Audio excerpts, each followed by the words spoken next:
महत्वपूर्ण शब्द हैं संस्कृत के।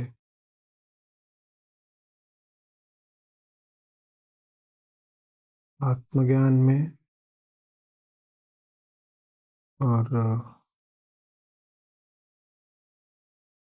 कर्म बंध में क्या संबंध होता है, अर्थात ज्ञान योग और कर्म योग में क्या संबंध होता है, वो बड़ी सुंदरता से आज के श्लोक में उभर कर सामने आता है। आत्मवंतम न कर्माणि निबध्नन्ति धनंजय। आत्मवंतम न कर्माणि निबध्नन्ति धनंजय। धनंजय भी हटाइए बस।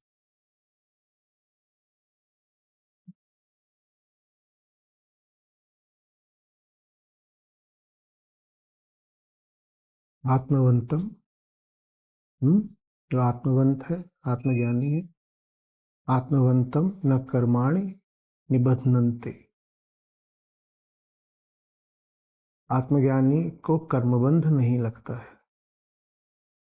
आत्मज्ञानी को कर्मबंध नहीं पड़ता।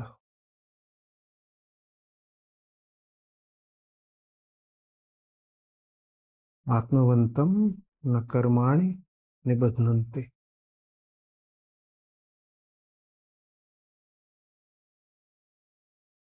कर्मबंध के 3-4 पक्ष होते हैं, उनको समझ लेंगे, बात स्पष्ट हो जाएगी।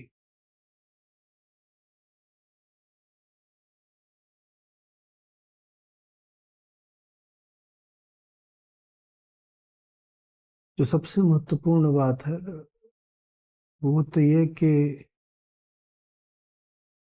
जो आत्मज्ञानी है, क्योंकि उसका कर्म उसकी सहजता से उद्भूत नहीं होता, इसलिए वो सहज कर्म, बालवत क्रीड़ा के आनंद से वंचित रह जाता है। ये पहली बात है।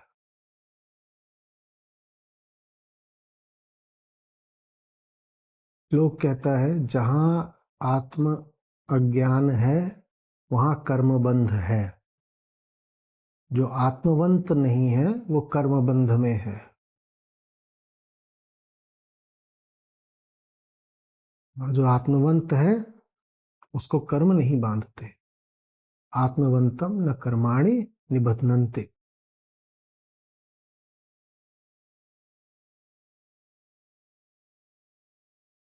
तो जो आत्मवंत माने आत्मज्ञानी नहीं है, उसके साथ क्या होता है? हमने कहा 4 बातें। जो आत्मज्ञानी नहीं है उसके साथ कर्म से संबंधित 4 बातें होती हैं। पहली बात ये कि सहज कर्म का जो आनंद होता है वो उससे वंचित रह जाता है।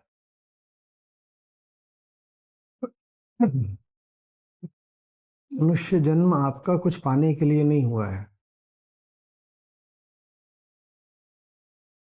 प्राप्ति के लिए नहीं, अभिव्यक्ति के लिए हुआ है। और उस अभिव्यक्ति में बड़ा आनंद है। जब आप कर्मरत होते हो, बस यूं ही तो पूछे कि ये तुमने क्यों किया, ऐसा तुम क्यों कर रहे हो, और आप कहें बस यूं ही, कुछ पाने के लिए नहीं, मैं जो हूं वो मेरे कर्म के माध्यम से बस अभिव्यंजना पा रहा है, प्रकट हो रहा है, अभिव्यक्त हो रहा है, एक्सप्रेस या मैनिफेस्ट हो रहा है।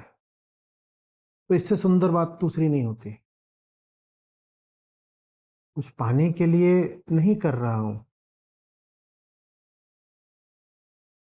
इसलिए कर रहा हूं। पाने की बात नहीं है, होने की बात है। मैं जो हूं वो फूट फूट के बिखर रहा है चारों तरफ मेरे कर्म के माध्यम से। जैसे सूरज हो और सूरज का ताप और प्रकाश हो। सूरज को क्या मिल जाएगा प्रकाश विकीर्ण करके या किसी को तप्त करके। पृथ्वी सूरज को क्या दे लेती है?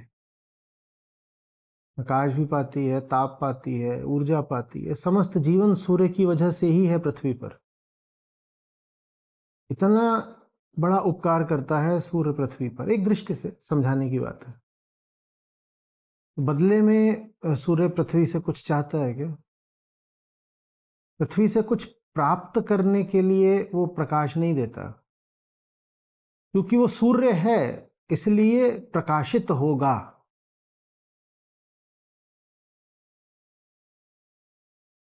ये बड़ी अनूठी बात होती है।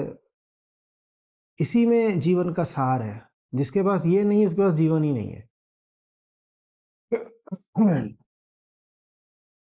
इसीलिए हम कहते हैं कि कोई भी काम इस तरह नहीं जांचा जा सकता कि वो अच्छी किताब में उल्लिखित है या बुरी किताब से आता है।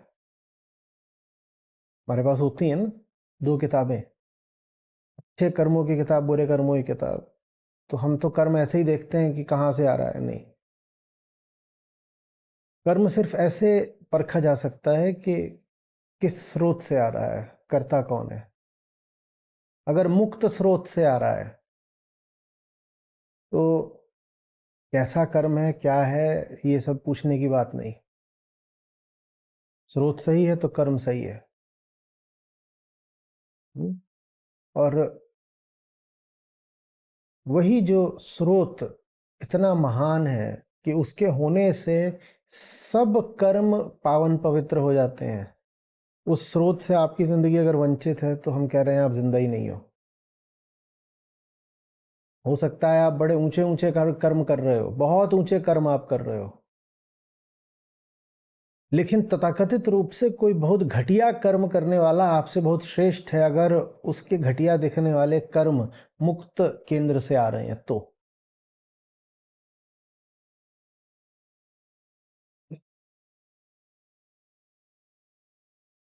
मुझे आ रही बात?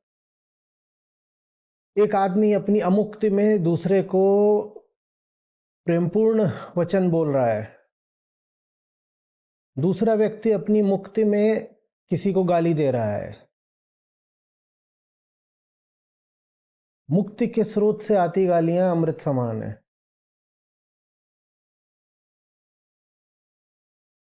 अतिशयोक्ति नहीं होगी अगर हम कहें कि आप उनको शास्त्रों के शब्दों जैसा ही मानो। शास्त्र माने क्या? जो मुक्ति से आ रहा है और जो मुक्ति की तरफ ले जाता हो। मुक्ति से उठा हुआ हर वचन शास्त्रीय है, और मुक्ति के केंद्र से नहीं आ रहा तो बहुत मीठा वचन भी हो सकता है, बड़ी प्यारी बात भी हो सकती है, अच्छी किताब द्वारा अनुमोदित कोई वाक्य हो सकता है, लेकिन फिर भी वो जहरीला होगा। इतनी बड़ी बात होती है सही केंद्र का होना। सही केंद्र से अगर जहर भी आ रहा है तो अमृत है। सही केंद्र से अगर पत्थर भी आ रहा है तो फूल है। सही केंद्र से अगर मृत्यु भी आ रही है तो जीवन है। और गलत केंद्र से बस बात पलट दो। अगर अमृत भी आ रहा है तो विष है, फूल भी आ रहा है तो पत्थर है, और जीवन भी आ रहा है तो मृत्यु है। अमीरी आ रही है तो गरीबी है, प्रशंसा आ रही है तो उपहास है। सही केंद्र से किसी ने उपहास क्या, घोर निंदा भी कर दी आपकी, तो वो भी प्रशंसा जैसी ही है, प्रेम जैसी ही है। इतनी बड़ी बात होती है जीवन में सही केंद्र का होना। तो जो आत्म अज्ञानी है, श्लोक के अनुसार जो आत्मवंत नहीं है, उसका पहला और बड़े से बड़ा नुकसान ये होता है कि वो इस अमृत आनंद से वंचित रह जाता है। मुक्ति के केंद्र से खेलना कहते किसको, उसको कोई पता नहीं चलता। वो यंत्रवत गति कर सकता है, खेल नहीं सकता।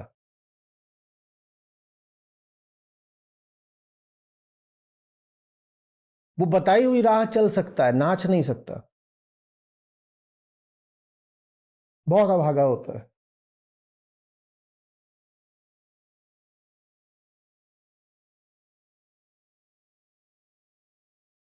वो कुछ शब्दों को बोल देगा, जैसे कोई मशीन, कोई गुलाम भी बोल सकता है, पर वो गा नहीं सकता।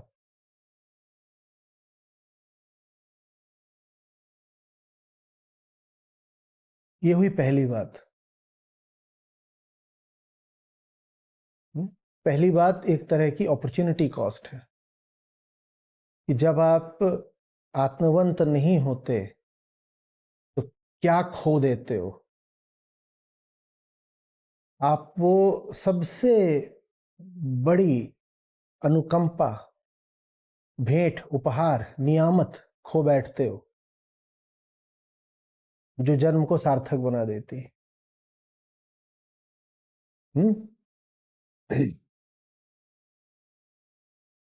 जैसे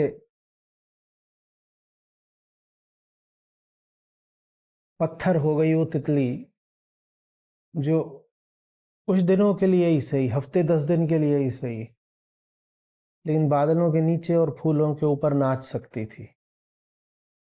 बताओ तितली ने क्या खोया? गिन ही नहीं पाओगे क्या खोया। वैसा खोया हुआ, वैसा घाटे का हमारा जीवन होता है। जो तितली हो सकता था वो पत्थर बनकर जीवन बर्बाद कर लेता है। सिर्फ क्यों? क्योंकि अपना पता नहीं। जिसको अपना पता नहीं वो अपनेपन में जी भी कैसे पाएगा।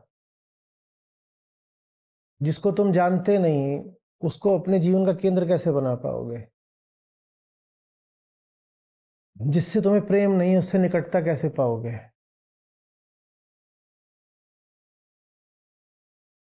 बड़ा नुकसान हो गया। किस काम के लिए आए थे, क्या कर बैठे। आजाद होने को पैदा हुए थे, 10 बेड़ियां और पहन बैठे।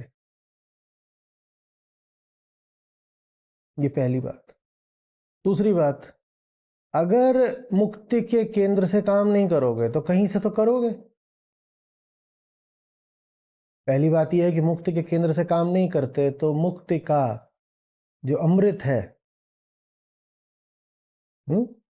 उससे वंचित रह जाते हो। अब दूसरी बात यह है कि चलो मुक्ति के केंद्र से नहीं कर्म आए आपके, तो कहीं से तो आएंगे। कहां से आएंगे? वो कर्म फिर आते हैं दूसरों से। वो कर्म आते हैं जगत के आदेश से। जिसके कर्म अपनी आत्मा से नहीं आएंगे, जाहिर सी बात है उसके कर्म फिर शरीर, समाज, संयोग, समय, इनसे आएंगे। ये हो गई गुलामी। अब ये लो, एक तो करेला तुझे नीम चढ़ा। एक तो जो मस्ती मिल सकती थी उससे हाथ धो बैठे, और दूसरे गुलामी और स्वीकार करनी पड़ी। इतना ही नहीं हुआ कि चल भाई तू मस्त नहीं है तो कोई बात नहीं, जाके कहीं उदास पड़ा रहे। मस्ती से वंचित रह गए और गुलामी को अब ढोना पड़ेगा। क्योंकि या तो तुम अपने अनुसार कर्म कर लेते, अपने अनुसार माने आत्मा के अनुसार, सत्य मुक्ति के अनुसार, या तो वहां से कर्म कर लेते। वहां से नहीं करा तो करना तो है ही। कृष्ण कहते हैं ना, प्रत्येक जीव जब तक है तब तक गतिशील तो रहेगा ही, माने कर्म तो होगा। समय ही कर्म है। परिवर्तन की ही मांग रहती है कि तुम्हें भी परिवर्तित होना पड़ेगा। तुम कुछ ना करो, हिलो डुलो नहीं, बैठे रहो तो भी कर्म हो रहा है। तो कर्म तो करना पड़ेगा। अब वो कर्म कहां से नहीं आ रहा? आत्मा से नहीं आ रहा तो कहां से आएगा? अब वो आएगा पता नहीं कौन कौन से तुम्हारे मालिकों से। संयोग मालिक बन बैठते हैं, पता भी नहीं मालिक कौन है, संयोग मालिक है। आसपास के लोग मालिक बन बैठते हैं, शरीर मालिक बन बैठता है, ये सब मालिक हो जाते हैं। हो गई गुलामी। ये दूसरी बात है। आत्मज्ञान और कर्म बंध, हम इनके रिश्ते पर जिज्ञासा कर रहे हैं आज, क्योंकि आज के श्लोक का विषय यही है।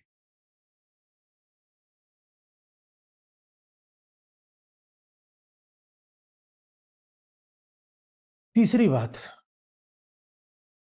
जब मुक्त केंद्र से कर्म आता है तो उसमें क्या निहित होता है?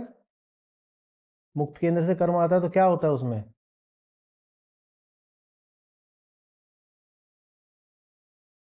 मुक्त होके सुनो तो उत्तर सहज आ जाए। जब मुक्त केंद्र से कर्म होता है तो उसमें क्या होता है? उसमें मौज होती है, उसमें मस्ती होती है, उसमें एक सहज उमंग होती है। हम्म, माने बहुत कुछ होता है उसमें, भरपूर होता है, वो रिच होता है वो।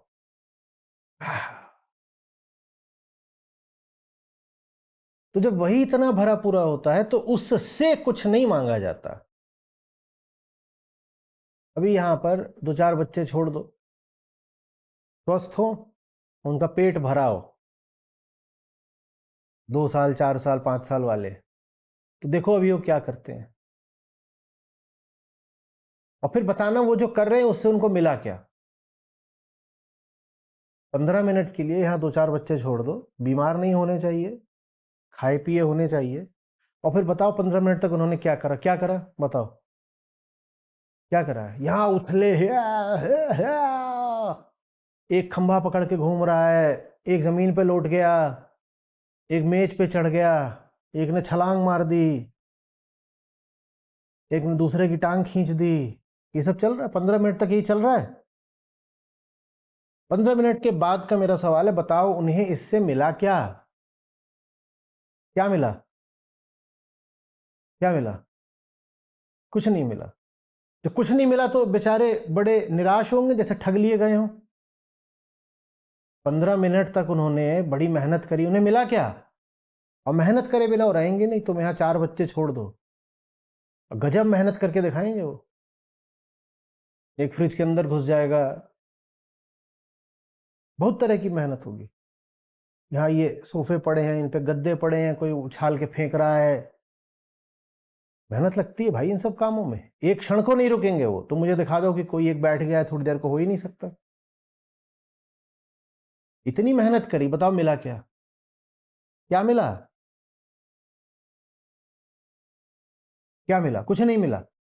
तो कुछ नहीं मिला तो फिर रोएंगे 15 मिनट बाद? इतनी मेहनत कर रहे थे, कुछ मिला नहीं, क्यों नहीं रोएंगे? क्यों नहीं रोएंगे?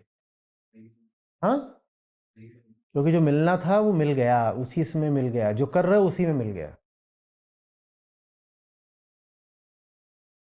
मुक्त केंद्र के कर्म की, मुक्त कर्म की, मुक्त कर्म की, मुक्ति से आते कर्म की ये पहचान होती है कि उससे कुछ मांगा नहीं जाता, इसलिए मुक्त कर्म ही निष्काम कर्म होता है।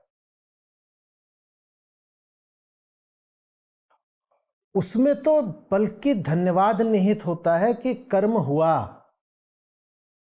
मैं और क्या मांगू, मुझे करने को मिला यही पर्याप्त है।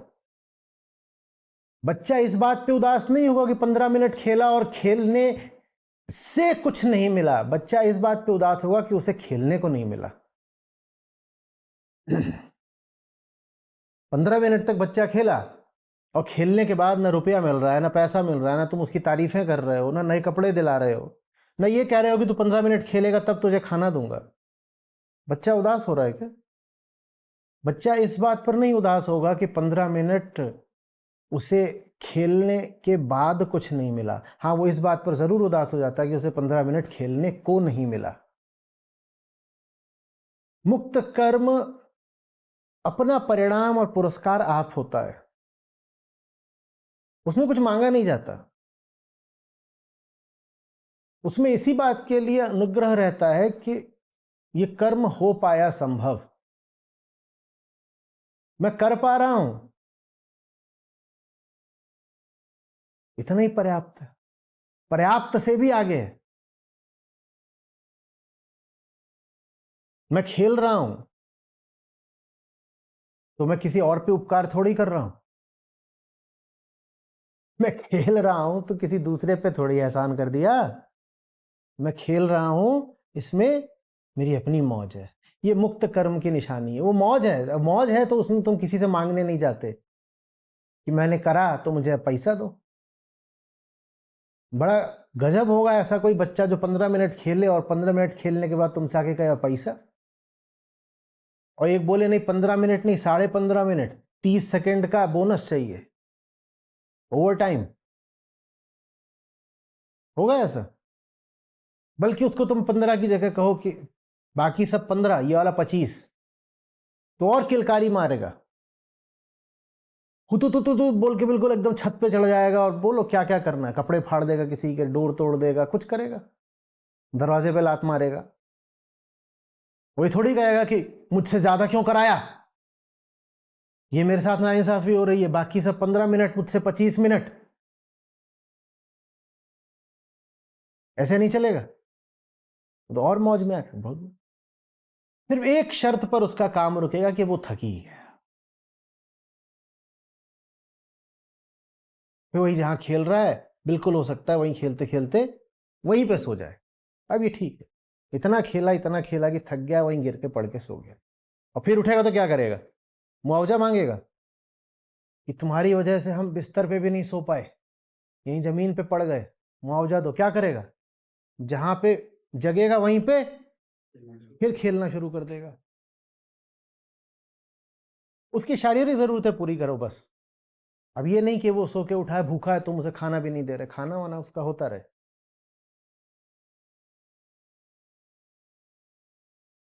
बस यार बात। तो मुक्त कर्म सदैव निष्काम होता है। वो अपना पूर्ण परिणाम स्वयं होता है, उसका परिणाम भविष्य में आगत में नहीं होता। उसका परिणाम वर्तमान में कर्म में ही निहित होता है, आगे नहीं मिलेगा। ये मुक्त केंद्र से आते कर्म की पहचान है। लेकिन जो कर्म तुम करते हो गुलामी के कारण, हमने कहा था नंबर 1 तो ये बात है कि मुक्त कर्म से वंचित रह जाते हो। नंबर 2 वाली बात हमने क्या कही थी कि चूंकि वो काम तुम्हारे अपने हृदय से नहीं आता, तो बाहर के मालिकों से आता है, और जो काम बाहर के मालिकों से आएगा उसके साथ ही जुड़ा रहेगा कि तुम उसमें से परिणाम की आशा रखोगे। मुक्त कर्म से कोई परिणाम नहीं मांगा जाता, वो निष्काम होता है। लेकिन मालिक द्वारा जब भी काम दिया जाएगा तुम उसमें कहोगे हैं, कर तो दूंगा, दोगे कितना। और हमेशा गणना ये रहेगी कि कम से कम करके ज्यादा से ज्यादा मिल जाए। दुनिया का हर कर्मचारी इसी हिसाब को लेकर चलता है, करूं कम पाऊं ज्यादा। और ठीक जैसे हमने कहा था, इससे बड़ा सौभाग्य नहीं हो सकता कि तुम करते जा रहे हो करते जा रहे हो और गिन नहीं रहे कि इससे मिला क्या। इससे बड़ा दुर्भाग्य नहीं हो सकता अगर तुम करते जा रहे हो और मन इसी गिनती में लगा हुआ है कि जो कर रहा हूं इससे मिलेगा क्या। तो जो अस्वतंत्र चित्त, अमुक्त चित्त होता है, जो बंधन के केंद्र से, माने सामाजिक और सामयिक मालिकों के प्रभाव से संचालित होता है, वो निश्चित रूप से सकामी हो जाता है। वो भविष्योन्मुखी हो जाता है, वो परिणाम केंद्रित हो जाता है।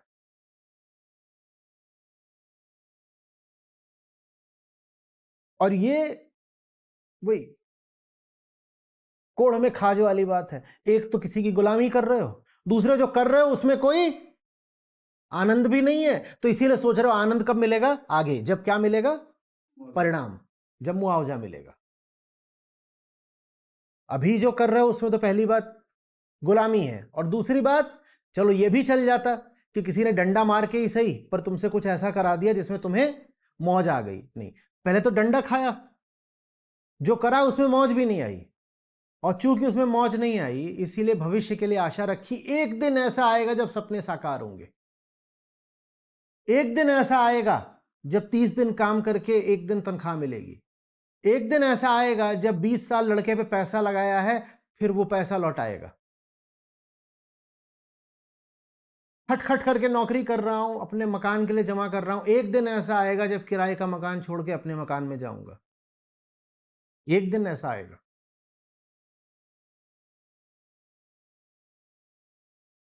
समझ में आ रही बात? ये तीसरी बात हो गई। पहली बात क्या थी? मौत से वंचित, जो मुक्त केंद्र से काम नहीं करता, मुक्त केंद्र माने आत्मज्ञान का केंद्र, जो आत्मवंत नहीं है वो मौज से वंचित रह जाता है। आत्मज्ञानी का कर्म स्वतः स्फूर्त होता है। उससे भी तुम पूछोगे कि तू ये क्यों कर रहा है, उसके पास क्यों का कोई उत्तर नहीं होगा, क्योंकि क्यों का आशय होता परिणाम। उसको परिणाम चाहिए ही नहीं, तो उसके पास कोई क्यों जैसी चीज है नहीं, उसके पास तो नृत्य है। जैसे कोई मूर्ख हवाओं से पूछे तुम बह क्यों रही हो, फूल से पूछे तुम खिल क्यों रहे हो, ये कोई सवाल हो गया? सूर्य से पूछे तुम तप क्यों रहे हो, सागर से पूछे लहरा क्यों रहे हो, कोई सवाल हुआ? ये क्यों की बात ही मूर्खता की है, क्यों की बात लालच की है। क्यों का सवाल हमारे मन में इसलिए बैठा है क्योंकि हम लालची लोग हैं। तो कोई कुछ भी कर रहा होता है तो हम पूछते क्यों कर रहा है, जरूर उसका कोई मकसद होगा, जरूर कोई लालच होगा। जो आत्मज्ञानी है, जो मुक्ति के केंद्र से संचालित है, उसके पास क्यों होता ही नहीं है।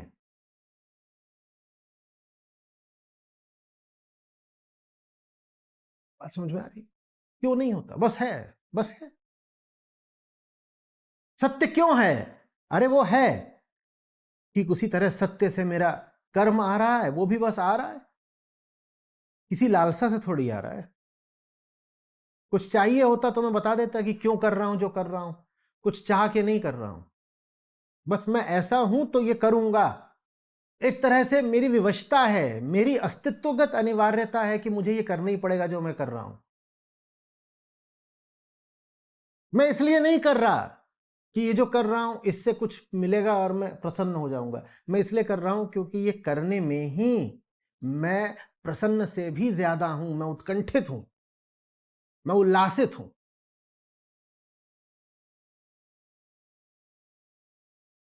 क्यों का प्रश्न छोटे दिल वालों का है, क्यों का प्रश्न क्षुद्र मन वालों का है। क्या मिलेगा, ये सवाल व्यापारियों का है, प्रेमियों का नहीं। समझ में आ रही बात? तो ये पहली चीज थी कि जब आप अमुक्ति के केंद्र से संचालित होते हो तो मुक्ति से जो सहज आनंद मिलता, बेपरवाह बेमकसद नाचने में जो मौज मिलती, चूक जाते हो उससे।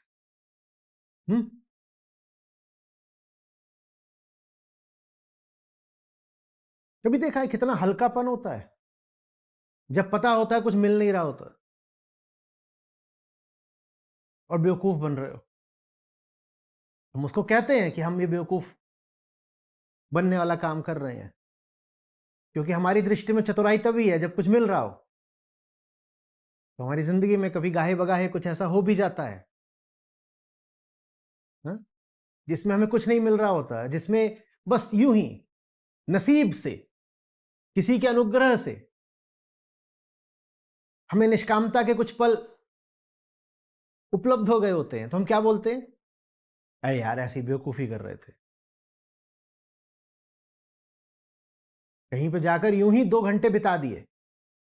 और यूं ही का मतलब मैं बेहोशी की बात नहीं कर रहा हूं, मैं ऊंचाई की बात कर रहा हूं। अपने लिए कुछ नहीं चाहा, किसी स्वार्थ की पूर्ति नहीं हो रही थी, पर कहीं 2 घंटे लगा दिए तो खुद को ही थोड़ा अटपटा सा लगता है। हम कहते हैं ऐसी कुछ नहीं, क्या कर रहे हैं वो सब 4 लोग हैं, वो यूं ही बिना बात के हंसी ठट्ठा कर रहे हैं।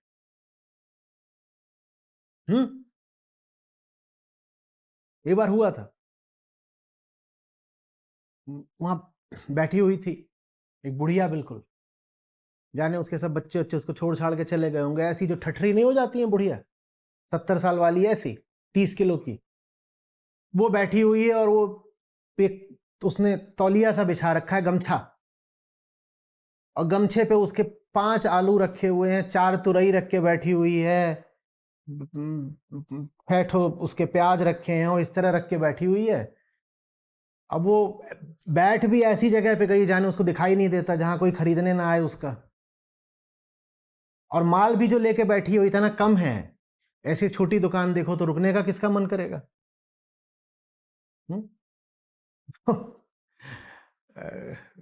हम 4 जने थे तो वहां उसको देखा, पहले तो ऐसे आगे निकल गए थे, बोले चल माइक मोड़, वापस मोड़, वापस गए, बोले करते हैं, और वहां खड़े हो गए हैं। एक ने हाथ में 2 आलू उठा लिए हैं, एक ने लौकी उठा ली है, एक ने तुरई उठा ली है। और वहां पर खड़े होकर के लोग ले लो ले लो ले लो, हंस रहे हैं आपस में। भी इंजीनियरिंग के छात्र हैं, अब ये काम करेंगे सड़क किनारे, वो भी एक अटपटी सी जगह है, तो हंसी आ रही है।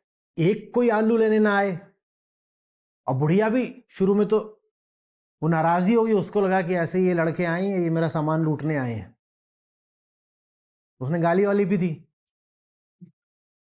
वो सोच रही है कि इसका सामान लूट लेंगे। हम भी खड़े हो गए तो भी कोई मदद ना कर पाए, क्योंकि वो इतनी कम सब्जियां थी और वो ऐसी बेकार जगह पे बैठ गई थी। वहां पे सब मोटर साइकिल जो मैकेनिक वैकेनिक होते हैं ना, उनकी दुकानें थी, और उधर पीछे से एक नाला बह रहा था।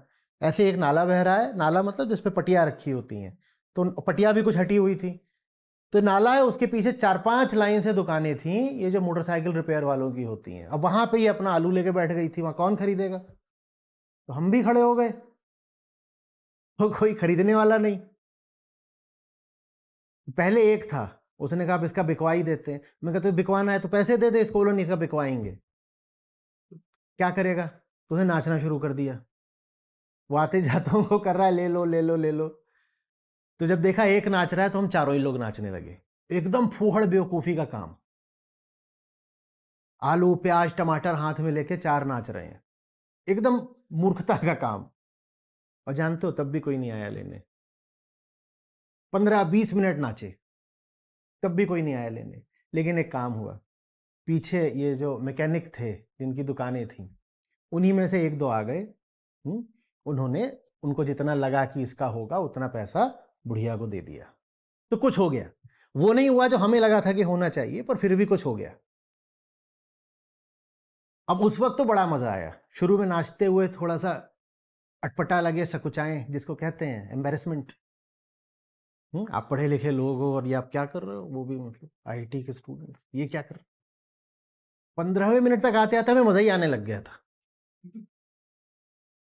उसने ले जा करके 50-100 रुपए बुढ़िया को दे भी दिए, हम तो भी 2-4 मिनट और नाचते रहे, बोले ये बढ़िया है। आलू हाथ में लेके नाचना, ये तो कभी कैंपस में करने को ही नहीं मिलता। समझ में आ रही बात? लेकिन आज भी जब आपस में बात करते हैं तो ऐसे बोलते हैं कि यार वो क्या बेवकूफी करी थी, हंसते खूब है, लेकिन उसको याद ऐसी करते हैं कि क्या बेवकूफी करी थी, क्या मूर्खता करी थी। क्योंकि हिसाब लालच का है ना, वो चीज ऐसी थी जिसमें ना कुछ मिला ना कुछ मिल सकता था, कुछ हो नहीं सकता था। मेरी बात। लेकिन वही वो पल होते हैं जो फिर तुम्हें याद भी रह जाते हैं, उनमें कुछ ऐसा खास होता है। हम भले ही आज ये कह देते हो कि बेवकूफी करी थी, लेकिन बात उसी घटना की करते हैं। भले ही ये बोलकर याद करते हैं कि यार क्या था वो, पर याद करते हैं। समझ में आ रही बात? जो भी बोलकर याद करते हैं, लेकिन याद तो करते हैं। आप इससे वंचित रह जाते हो। आपको लगता है बहुत होशियार हो, आपने ये गिन लिया, आपने वो गिन लिया।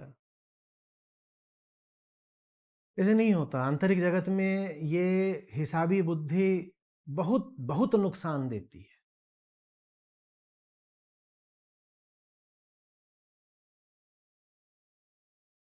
एक जगह पर न्यू टेस्टामेंट में जीसस की बात आती है, वो कहते हैं कि किसी को भी सत्य में प्रवेश मिल सकता है, लेकिन अमीरों को नहीं मिलेगा, अमीरों को नहीं मिलेगा। बोले यहां तक हो सकता है कि वो जो सुई होती है उसमें जो छेद होता है, बोले यहां तक हो सकता है कि उसमें से हाथी निकल जाए, लेकिन जिन्होंने दौलत इकट्ठा करने में जिंदगी बिताई है वो उस दरवाजे से नहीं निकल सकते। सत्य का जो द्वार है उसको बोलते हैं the place of my father. जिसने पूरी जिंदगी बस इसी में लगा दी कि मैं जो करूं उससे कुछ प्राप्त करूं, उसको कुछ नहीं मिल सकता। और संतों के अनगिनत दोहे हैं, और गीता का पूरा निष्काम कर्म योग ही यही है कि तुम कामना से जो करते हो वो तुम्हारे किसी काम आने वाला है नहीं। काम माने कामना, तुम्हारे काम माने कार्य नहीं आएगी। समझ में आ रही बात? ये तो कितनी बातें हमने बोली, कितने बिंदु अभी तक बोले? 3। ठीक है, पहला चूक जाओगे, दूसरा गुलामी करनी पड़ेगी, तीसरा गुलामी जब करते रहोगे तो भी भविष्य की ओर ऐसे मुंह और आंख फाड़ के खड़े रहोगे कि आगे मिलेगा क्या। अब चौथी बात, चूंकि तुम लगातार परिणाम की लालसा में रहोगे कि आगे मुझे इससे मिलने वाला क्या है, और वो जो परिणाम आएगा वो कभी तुम्हारी लालसा पूरी करेगा नहीं। लालसा सिर्फ किससे पूरी हो सकती थी? नंबर 1 से। लालसा पूरी हो सकती थी अगर तुम सही केंद्र पर आ जाते तो लालसा पूरी हो जाती, पर तुम गलत केंद्र पर बैठे बैठे ये उम्मीद करोगे कि लालसा पूरी हो जाए, लालसा पूरी होगी नहीं। तो तुम क्या करोगे फिर जब लालसा पूरी नहीं होगी? तुम गलत केंद्र से ही और ज्यादा गलत कर्म करोगे। पहला बिंदु यह था कि तुम सही केंद्र से चूक जाओगे, और आखिरी माने चौथा बिंदु यह है कि तुम गलत केंद्र पर ही और ज्यादा स्थापित होते जाओगे, धंसते जाओगे, जैसे कोई दलदल में धंसता है।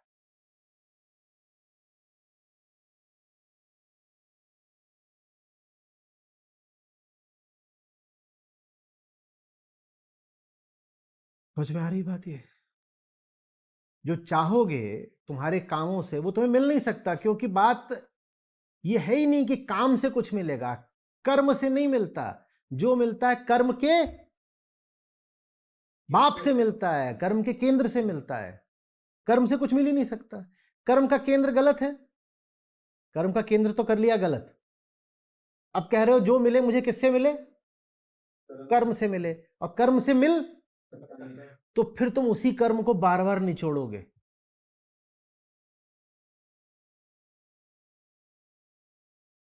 गन्ने की पिरोई देखिए, क्या होता है उसमें? गन्ना डाला जाता है मशीन में, 2 रोलर होते हैं, उनके बीच में से निकलता है।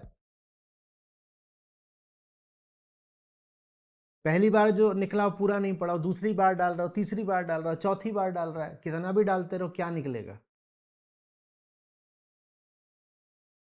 जो पहली बार निकला उससे भी कम निकलेगा, और ज्यादा डालोगे तो उससे भी कम निकलेगा, और जितना कम निकलता जाएगा डालने की हवस उतनी बढ़ती जाएगी। अभी और करो, अभी और करो, अभी और करो, व्यर्थ जा रहा है सब, क्या निकलेगा? वही उदाहरण पुराना कबीर साहब वाला कि कुत्ते हैं और वही पुरानी सूखी हड्डी, पहले तो उसी के पीछे लड़ रहे हैं और किसी को मिल गई एक लड़ने के बाद, और है क्या लड़ने के बाद जो चीज मिली? वो बस सूखा हाड़, और उसको चबा रहे हैं, उसमें से कुछ मिल ही नहीं रहा। चबाते चबाते चबाते उनके दांत ही कट गए, दांत टूट गए, मसूड़े छिल गए, मसूड़े छिल गए तो मसूड़े से खून आ गया, और वो क्या खुश हो रहे हैं अब? अभी हड्डी में इतना चबाया तो हड्डी से खून आया, हड्डी से नहीं आया, हड्डी में कुछ न था ना होगा।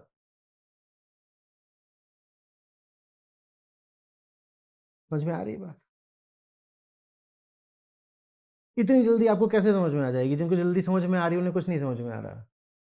हम आपसे ये कह रहे हैं कि एक बार आपने अमुक्ति चुन ली, उसके बाद तुम्हारे सारे कर्म पहली बात तुम्हें यंत्रणा देंगे, दुख देंगे, और दूसरी बात चूंकि वो दुख देंगे इसीलिए तुम उन्हीं कर्मों को बार बार दोहराओगे। कितनी अजीब बात है, चूंकि वो कर्म दुख देगा इसीलिए तुम उसी कर्म को बार बार दोहराओगे। लोग पूछते हैं कि कर्म दोहराए क्यों जाते हैं, क्योंकि वो दुख देते हैं। कर्म तुमने करा था सुख के लिए, सुख मिला नहीं, इसलिए दोहरा रहे हो। कितनी अजीब बात है, जो कर्म दुख दे रहा है तुम उसको दोहरा रहे हो, माने दुख को ही तुम बार बार दोहरा रहे हो। ये इंसान का जीवन, हम अपने दुखों को दोहराते हैं, इसी में जिंदगी बिताते हैं। क्या किया जीवन भर? अपने दुखों को दोहराया, ये थी जिंदगी। कोई नया दुख मिला है कभी आपको? कोई नया दुख मिला है? नया सुख भी नहीं मिला, दोहराव ही दुख है। ना नया दुख मिलता है ना नया सुख मिलता है। जो मिलता है वो पहले से ही अपेक्षित होता है, तभी तो डरे रहते हो।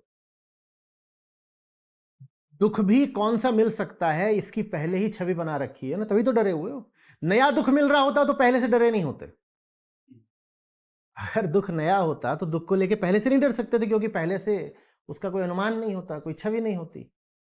पर दुख भी क्या मिलेगा वो पहले ही पता है, बस कब मिलेगा ये नहीं पता है, तो डरे बैठे हो पहले से। मौत को लेकर हर आदमी डरा हुआ है। कोई नई चीज है क्या? बहुत पुरानी चीज है। जिंदगी क्या है? मौत का दोहराव, डरे हुए हो उससे। एक छवि है ना मौत की, एकदम ही नई चीज होती मौत तो उससे डर कैसे सकते थे? जिसको जानते ही नहीं उससे कैसे डर लोगे? जो बिल्कुल नया है, जिसको जानते ही नहीं, उससे डरना संभव ही नहीं है। डरा तो सिर्फ ज्ञात से ही जा सकता है। जिसको लेके तुम्हारे पास पहले ही कुछ ज्ञान है, ज्ञान है माने मान्यता है, छवि है, तुम उससे ही डर सकते हो। हम जीवन भर डरे रहते हैं, माने हमारे पास दुख भी नया नहीं आता, माने हमारे पास दुख भी जो आता है वो ज्ञात दुख है। बात समझ रहे हो? मुक्त केंद्र में जो होता है वो अपूर्व होता है, और अमुक्त के केंद्र से जो होता है वो सब पूर्व निर्धारित होता है। कितनी विचित्र बात।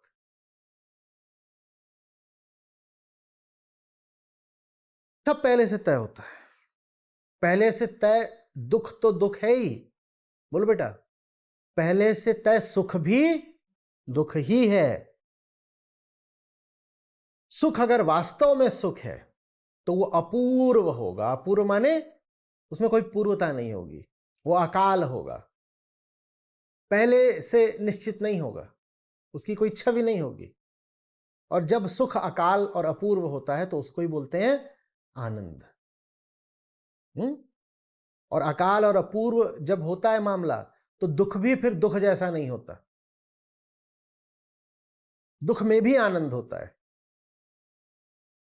दुख में भी आनंद होता है। बड़े रोचक प्रयोग हुए हैं। बच्चे माँ बाप के साथ घूम रहे होते हैं, माँ बाप उंगली पकड़ के उनको कहीं ले जा रहे हैं, हाँ चलो चड्ढा अंकल से मिलने चलेंगे। अब छोटे नुन्नू को चड्ढा अंकल एकदम वाहियात लगते हैं, उनकी मुंह नहीं देखना चाहता। पर चड्ढा अंकल पिताजी के बॉस हैं तो छोटू को भी जाना पड़ेगा, तो उसको ले जा रहे हैं। वो रास्ते में गिर पड़ा, वो बहुत रोएगा।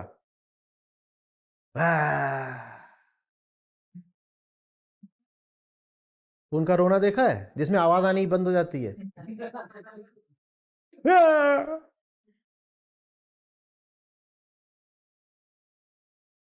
ऐसे जीभ तन जाती है और आवाज आनी बंद हो जाती है।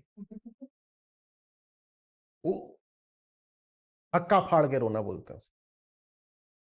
और दूसरी ओर सीसीटीवी लगाओ, 5 बच्चे खेल रहे हो, आपस में गिरते पड़ते रहेंगे, नहीं रोते। गिर जाएगा, उठेगा, फिर खेलने लगेगा। वो रोएगा कब मालूम है? जब वो घर आएगा, मां देखेगी कि घुटना छिला हुआ है, पटाख से चांटा देगी, कहां से टूट के आया है, तो फिर रोएगा। कितनी विचित्र बात है। वो खेल रहा था, खेलते खेलते गिर गया, उसके खून भी आ गया, वो नहीं रोया, वो मौज में था। वो घर आता है, मां देखती घुटना टूटा हुआ है, मां चाटा मार देती, अब वो रोएगा। कई बार तो वो पहले ही जान जाता है कि अब देखता है घर जाते हो, अरे तो खून आ रहा है, तो पहले ही जान जाता है कि आज पिटूंगा, तो रोता हुआ ही पहुंचता है घर, बड़ा दर्द हो रहा है, बड़ा दर्द हो रहा है। कहता माँ को थोड़ा पसीज देते हैं, अब नहीं मारेगी। मौज में दुख भी आनंद होता है। मौज में गिर जाओ और घुटना भी तोड़वा लो तो भी आनंद है। उसमें आ रही बात। और जबरदस्ती चड्ढे के यहां ले जाओगे तो थोड़ा सा भी गिरेंगे, खरोच भी आ जाएगी, तो कैसे रोएंगे? ये रोना नहीं है, ये एक तरह का प्रतिशोध है। क्यों मेरे साथ तुम जबरदस्ती कर रहे थे?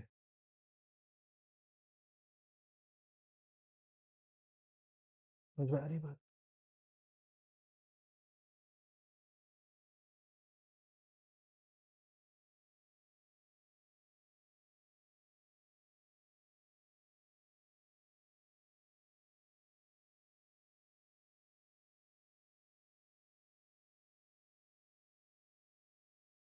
आत्मवंत कर्मों में बद्ध नहीं होता। कर्म बंधन क्या है समझ गए हो ना? कर्म बंधन 3 तलों पर चलता है, जो आज के दूसरे, चौथे, तीसरे और चौथे बिंदुओं में है। कर्मबंध की शुरुआत किससे होती है? आत्म अज्ञान से। तुम चूंकि स्वयं को नहीं जानते तो तुम स्वयं के आदेशों पर भी चल नहीं सकते। जिसे अपना पता ही नहीं वो अपनी बात पर चलेगा भी कैसे? चल सकते? जिसे अपना पता ही नहीं वो अपनी बात पर चलेगा भी नहीं, तो किसकी बात पे चलेगा? वो दूसरों की बात पे चलेगा। ये कर्म बंध की शुरुआत है। अच्छे समझ लीजिए, कर्म बंध वो सब नहीं होता जो आप टीवी वगैरह पे देखते हो कि कार्मिक अकाउंट और कार्मिक बैलेंस, वो सब बिल्कुल भूल जाओ। श्री कृष्ण कह रहे हैं कर्म बंध का संबंध आत्म अज्ञान से है, और जो आत्मवंत है उस पर कर्मबंध लागू नहीं होता। आत्मवंत माने आत्मज्ञानी। जो आत्मवंत है उस पर कर्मबंध लागू नहीं होता। तो कर्मबंध की शुरुआत ही किससे होती है? आत्मज्ञान से। तो मुझे अपना पता नहीं, तो फिर मैं इनका आदेश मानूंगा, तो गुलामी यहां से शुरू हो गई। अभी कुछ भी करवाएंगे,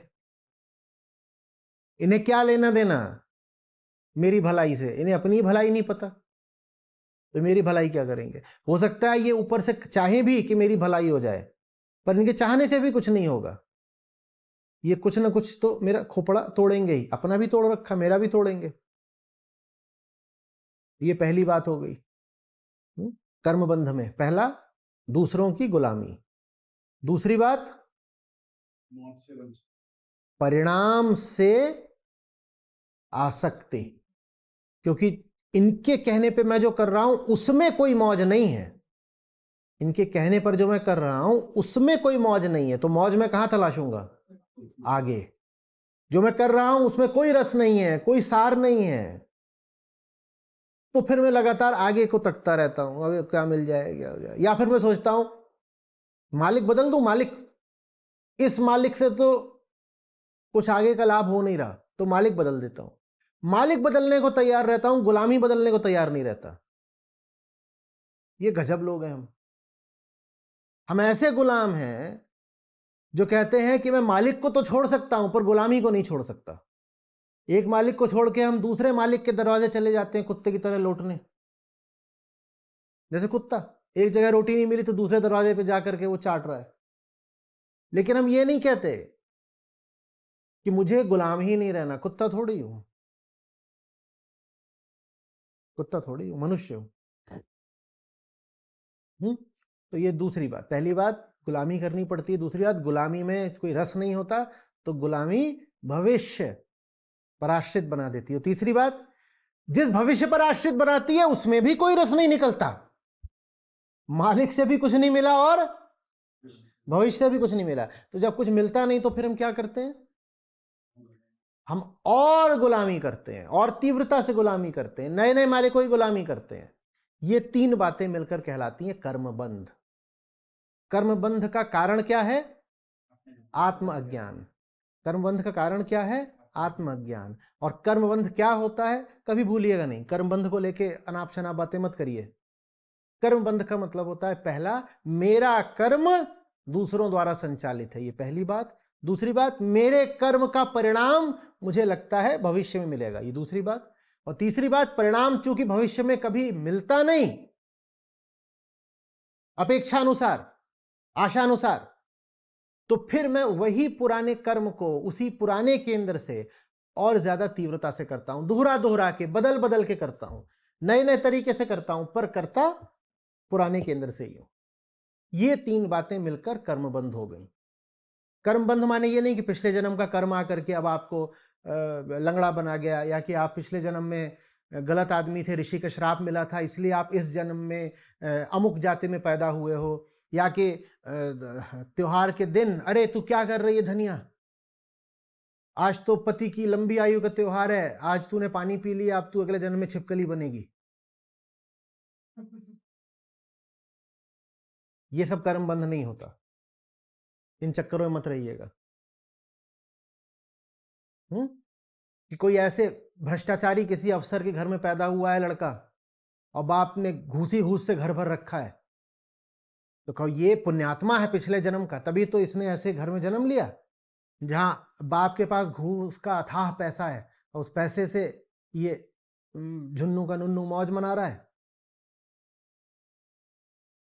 ये सब ये नहीं होता, थ्योरी ऑफ कर्म, कर्म इसको नहीं बोलते। कर्मबंध के तीन बिंदु फिर से दोहराएं। पहली बात, शुरुआत कहां से होती है कर्मबंध की? आत्मज्ञान से शुरुआत होती है। और कर्मबंध में क्या निहित होता है? पहली बात, आत्मा से नहीं अनात्मा से काम करोगे। आत्मा से नहीं अनात्मा से काम करोगे, माने दूसरों से। दूसरों में हम क्या क्या डाल देते हैं? शरीर, समाज, समय, संयोग, ये सब तुमसे काम कराएंगे, तुम्हें अपना कुछ नहीं पता होगा। और ये सब जो तुमसे काम कराते हैं उसको क्या बोलते हैं? आज के काव्यात्मक अर्थ में हमने लिखा है कर्तव्य। ये सब उठा के तुमको क्या दे देते हैं? कर्तव्य। ये तुम्हारा कर्तव्य है। जो अपने केंद्र से काम करता है उसके लिए कोई कर्तव्य नहीं होता, उसके लिए बस क्रीड़ा होती है। आज की जो पूरी बात है इसके लिए एक उपयुक्त शीर्षक हो सकता है, कर्तव्य नहीं क्रीड़ा। क्या हो सकता है? कर्तव्य नहीं क्रीड़ा।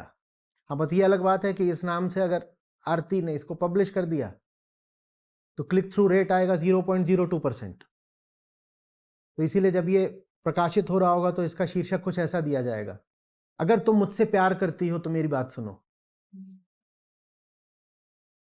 ये वीडियो आप देखेंगे तो सच्चे आशिक कहलाएंगे, सारी कामनाएं पूरी हो जाएंगी, आओ आओ देखो देखो। ये दुनिया है भाई, जो चाहेगा वो मिलेगा, जल्दी से आओ। और केवल इसमें 5 थंबनेल बनाएगा, एक में बहुत सारा पैसा दिखाएगा, एक में खूबसूरत लड़कियां दिखाएगा, एक में कुछ और दिखाएगा, वो सब अलग बात है। लेकिन इसका जो सही शीर्षक है वो यही है, कर्तव्य नहीं क्रीड़ा। समझ में आ रही बात? एक चीज और कर लेते हैं। हाँ, ऊपर कहा है कि योग के द्वारा कर्म संन्यास को प्राप्त है। हाँ, योग क्या है और कर्म संन्यास क्या है? और यह भी कहा है कि ज्ञान के द्वारा जिसके संशय छिन्न हो गए हैं। तो ये 3 चीजें और हैं, इनको संक्षेप में कर लेते हैं। योग से आशय है कर्ता का आत्मा में स्थापित हो जाना, युक्त हो जाना। योग से आशय है अहम आत्मा में स्थापित हो गया। अहम अपने आप को क्या मानता है? मैं ही असली हूं।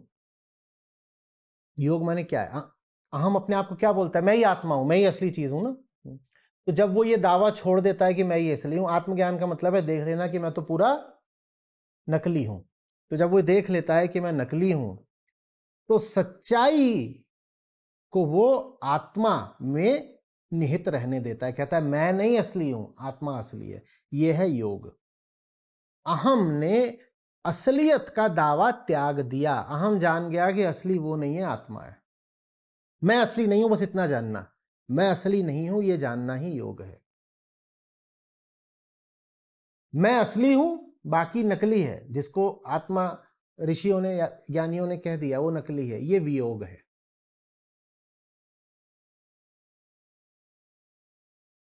तो अहम जो सत्य से, आत्मा से दूरी बनाकर चलता है, अपना अलग ही वो एक कारवां लेके चलता है, कहता है मैं ही मालिक हूं, मेरे पीछे पीछे चलो।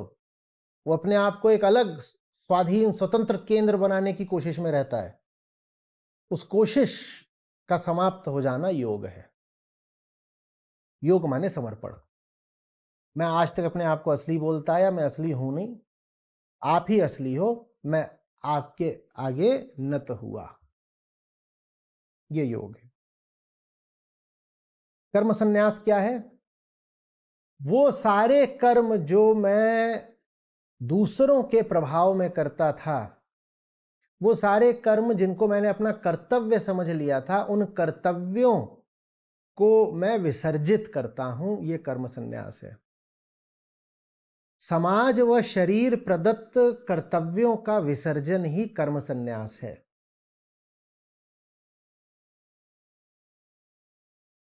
कर्म संन्यास माने वो कर्म अब मैं नहीं करूंगा, मैं संन्यास्त हुआ, अब मैं वो कर्म नहीं करूंगा जो पहले करा करता था अपना कर्तव्य समझ के, क्योंकि वो कर्तव्य थे ही नहीं, झूठे खोटे कर्तव्य थे। खोटे कर्तव्यों को इतिश्री दे देना, खोटे कर्तव्यों को ठुकरा देना ही कर्म संन्यास है।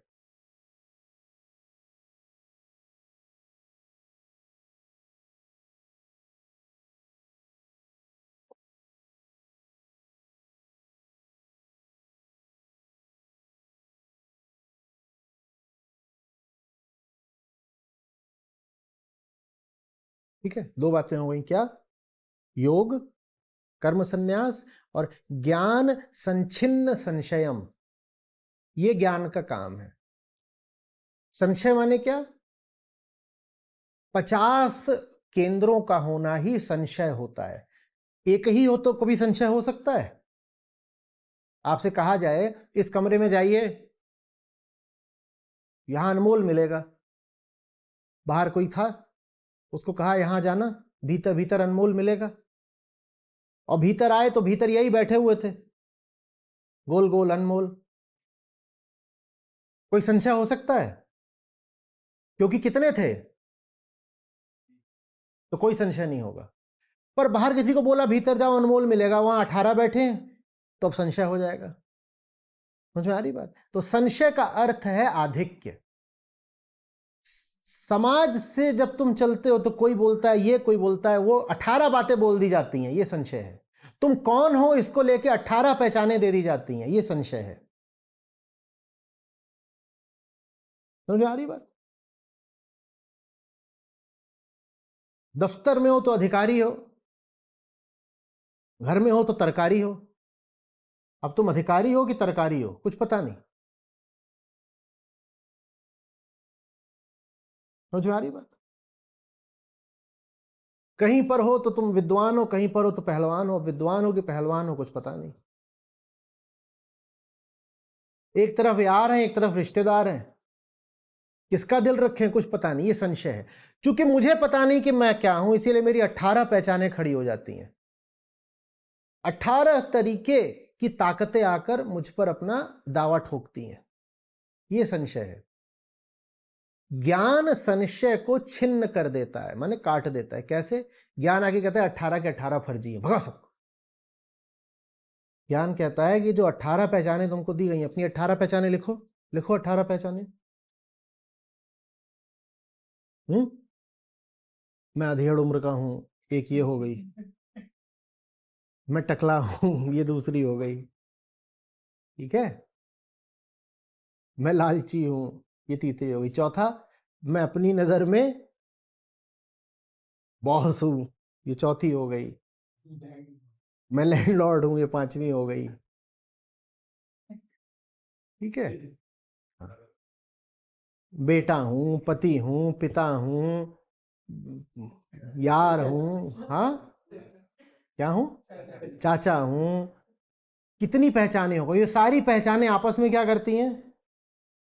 सारी पहचाने एक दूसरे के साथ धींगा मुश्ती में लगी हुई है, क्योंकि तुम सब कुछ एक साथ हो ही नहीं सकते। ये हो ही नहीं सकते, ये सब आपस में भिड़ जाती हैं पहचाने। ये संशय है, आत्म संशय। आत्म संशय हम तो बात कर चुके हैं। कि कैसे आत्म संशय आगे चलकर बन जाता है, संशय आत्मा बन जाता है। फिर यही सब जो घपला है, इसी घपले को कुल मिलाकर के हम क्या नाम दे देते हैं, यही मेरी सच्चाई है, इसको ही बोलते हैं यही मेरी आत्मा है, यही तो सच है। तो आत्म संशय से शुरुआत होती है। आत्म संशय, आत्म अज्ञान से आता है आत्म संशय, और आत्म संशय ही बन जाता है फिर संशय आत्मा बन जाता है। तो पिछली बारी बात हुई थी, ठीक। तो आत्मज्ञान का काम होता है आत्म संशय को काटना। कैसे काटता है आत्म संशय को? जितनी पहचाने होती हैं वो सबको भगा देता है, सबको भगा देता है, मतलब सब नकली हो, कोई ठीक नहीं, तुम में से कोई भी ठीक नहीं, निकलो। तो बड़ा सुंदर शब्द, छिन्न कर देना। छिन्न माने विदीर्ण, टुकड़े टुकड़े, फाड़ देना। ज्ञान का काम है संशय को छिन्न भिन्न कर देना।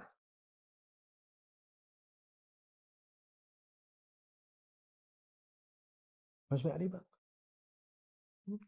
तो योग, कर्म संन्यास और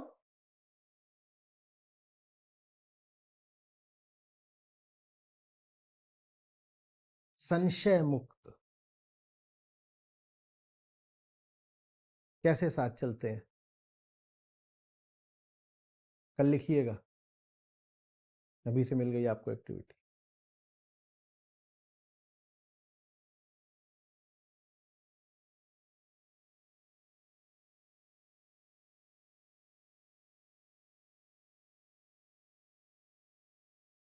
कर्तव्य जीवन का बोझ है, लेकिन कर्तव्यों की अपेक्षा क्रीड़ा बस उसका अधिकार है जो आत्मज्ञानी है। जो आत्मज्ञानी नहीं है और अपने कर्तव्य त्याग रहा है, वो वास्तव में कर्तव्यों में बस फेरबदल कर रहा है। वो एक तरह का कर्तव्य छोड़ के दूसरे तरह का कर्तव्य पकड़ रहा है। उदाहरण देता हूं, इनको मैंने बोला कुछ काम कर लो, इन्हें खुद तो करना नहीं था, तो बाहर से कोई मालिक बन के इनको बता रहा है कुछ काम कर लो। मैं जो बता रहा हूं वो क्या हुआ, इनका कर्तव्य हुआ। एक मालिक ने कुछ बता दिया, वो करो, जो मालिक है वो बाहर का है, भीतर वाला नहीं मालिक है। बाहर के मालिक ने एक कर्तव्य दे दिया, इतने में इन्होंने कहा कुछ खा पी के थोड़ा सो जाया जाए, और ये जो मैंने काम दिया था उसको त्याग करके बढ़िया खा पी करके मस्त सो गए। तो क्या ये कर्तव्य विमुख हुए हैं? क्या इन्होंने कर्तव्य छोड़ दिया? नहीं, इन्होंने बस ये करा है कि सामाजिक मालिक के कर्तव्य को छोड़कर शारीरिक मालिक का कर्तव्य स्वीकार कर लिया। सिर्फ आत्मज्ञानी ही कर्तव्य का त्याग कर सकता है। बाकी लोग अगर चाहें भी कि मैं कोई कर्तव्य नहीं मानता, तो भी उन्हें कर्तव्य मानना पड़ेगा। वो बस इतना करते हैं कि एक मालिक का कहा कर्तव्य छोड़कर दूसरे मालिक के कर्तव्य को मानने लगते हैं। बॉस का कर्तव्य छोड़ के किस मालिक का कर्तव्य मान लिया? शरीर का। शरीर मालिक बन बैठा, शरीर ने बोला चल सो, मैं सो गया। और फिर हो सकता है कोई तीसरा मालिक आ जाए, वो बोले चल उठ, तो उठ भी जाएंगे। कर्तव्य माने दासता, गुलामी। जो आत्मज्ञानी नहीं है वो स्वामी नहीं है। जो आत्मज्ञानी नहीं है वो निरंतर दास रहेगा। फर्क बस इसमें पड़ सकता है, लगातार अंतर इसमें आ सकता है कि किसका दास है। हमने कहा हम अपने मालिक बदलते रहते हैं, हम अपनी गुलामी कभी नहीं बदलते। तो जब कोई कहता भी है ना कि साहब हम कोई कर्तव्य नहीं मानते, रिस्पॉन्सिबिलिटी वगैरह हमारे लिए नहीं है, हम किसी की ड्यूटी नहीं बजाते, लोग ऐसे बोलते भी है ना, वो झूठ बोल रहे हैं। वो अधिक से अधिक ये कर रहे होंगे कि वो उसकी ड्यूटी नहीं बजा रहे जिसकी ड्यूटी सब बजा रहे हैं, वो किसी और की ड्यूटी पे होंगे। पर ड्यूटी पे तो होना पड़ेगा। कर्तव्य सजा है ना समझी की, पुराना एक प्रकरण है, यूट्यूब पर मिल भी जाएगा। जिसके पास समझदारी नहीं है उसे कर्तव्यों का पालन करना पड़ेगा। कर्तव्य माने गुलामी। आमतौर पे हमने इसको तो ऐसे देखा नहीं, हम कह देते हैं अरे बड़ा कर्तव्यशील बालक है, हम सोचते हैं तारीफ कर दी। वो अपने सब कर्तव्यों का निर्वाह करता है, हम सोचते हैं कि हमने किसी को ऊंचा बता दिया। नहीं, जो कर्तव्यों का निर्वाह कर रहा है वो गुलाम है। श्री कृष्ण की दुनिया में कोई कर्तव्य नहीं होता, वहां मुक्ति होती है, बस क्रीड़ा हो सकती है, कर्तव्य नहीं हो सकता। प्रेम हो सकता है, जिम्मेदारी नहीं हो सकती। गंदा शब्द है जिम्मेदारी, घटिया शब्द है जिम्मेदारी, प्रेम प्यारा शब्द है। जिम्मेदार लोगों के लिए गीता है ही नहीं, गीता उनके लिए है जो सब जिम्मेदारियों से आजाद होना चाहते हो। और सब जिम्मेदारियों से आजाद होने का मतलब ये नहीं है कि दुनिया की गुलामी छोड़ करके शरीर की और वृत्तियों की और वासनाओं की गुलामी शुरू कर दी। जिसको अब किसी की गुलामी नहीं करनी, न समाज की न शरीर की, गीता उनके लिए है। जो अभी गुलामी में ही पारिश्रमिक पा रहे हैं, परिणाम पा रहे हैं, सुरक्षा पा रहे हैं, उनके लिए गीता है ही नहीं। गीता उनके लिए है जिन्हें बेइंतहा प्यार है आजादी से। समझ में आ रही बात? मालिक बदलने का खेल नहीं है ये कि पहले इसको शत शत नमन करते थे, अब इसको शत शत नमन कर लिया। अरे बांट तो दिया करो कम से कम। शत माने 100, या शत शत बोल रहे हो तो चलो 200 हो गया। तो जब एक जगह कर आते हो तो उसको बोला करो शत नमन, और दूसरे को बोलो शत नमन।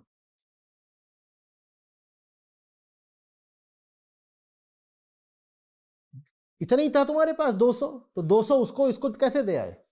हम बस यही करते हैं, इधर भी मालिक उधर भी मालिक। और तुम्हारा मालिक बनकर खुश वही होगा जो खुद गुलाम होगा। जो खुद आजाद होगा उसे बड़ी कोफ्त होगी जब तुम उसे अपना मालिक बनाओगे। वो तुम्हारा मालिक नहीं बनना चाहता, वो चाहता है तुम स्वयं अपने मालिक रहो।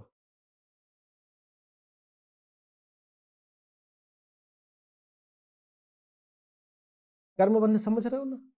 आत्म अज्ञान का सीधा परिणाम है कर्मबंध। जहां आत्मज्ञान होगा वहां कर्मबंध होगा। कर्मबंध का ही दूसरा नाम बताओ जल्दी से? कर्तव्य। कर्मबंध का ही दूसरा नाम है कर्तव्य।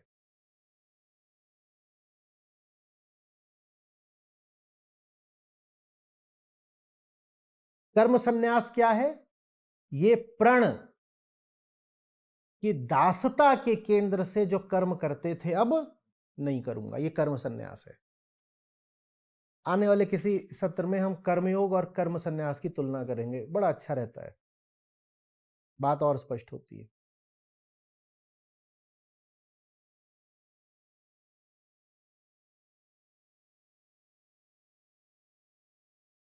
वास्तविक संन्यास क्या है? कोई पूछे क्या तुम सन्यासी हो, एकदम ऐसे छाती ठोक के कहो हाँ मैं सन्यासी हूं। और सन्यास का क्या मतलब है? कर्म सन्यास। कर्म सन्यास माने जितने झूठे कर्तव्य थे उनसे मैंने अब मुंह मोड़ लिया। एक कर्तव्य है मेरा, किसकी ओर है वो? कृष्ण की ओर है। एक कर्तव्य है, एक मालिक है। कौन है मालिक? और कृष्ण माने जो भीतर सच्चा केंद्र है, उसको हृदय बोल लो, सत्य बोल लो।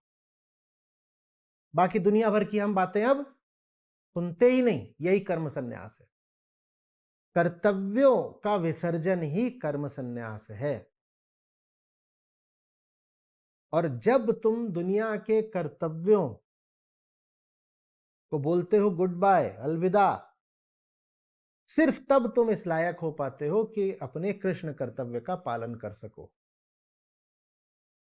ये दोनों काम एक साथ नहीं हो सकते। कबीर साहब कहते हैं रवि रजनी एक साथ नहीं चल सकते।